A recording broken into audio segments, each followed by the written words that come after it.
Alright, Taylor, so let's learn some math here. We got matrices and Cramer's rule.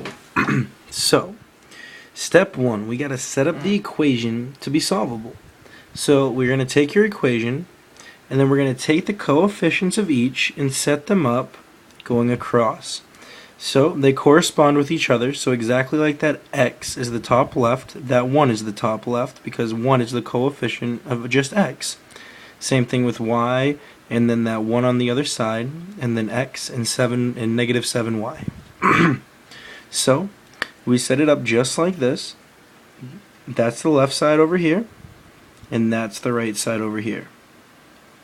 So now Cramer's rule states that x equals dx over d and y equals dy over d. So we have to find d, dx, and dy. It's really simple to find these. To find d, we just cross multiply the left side and subtract. So we've got that 1, 1, 1, and negative 7. So we're just going to cross multiply real quick. So 1 times negative 7 minus 1 times 1, and we get negative 8. So your d value equals negative 8. So now we're going to move on. We got to find dx. So in order to find dx, all we got to do is switch that right column with the first left column. So 1, 1, 1, negative 7 becomes 1, 1, 17, negative 7. Why? Because all the way back up here, we can see that that right side is 117. And down here, we see that that left side was 1, 1. So when we switch the first columns, that's what we get for our new matrix. Then we do the exact same thing. We cross multiply, so 1 times negative 7 minus 1 times 17 equals negative 24, and that's our dx value. So now we're going to flop it on over here, and now we just got to find that dy. So it's the same exact thing as the thing before, but instead of switching the first column now, we switch the second column.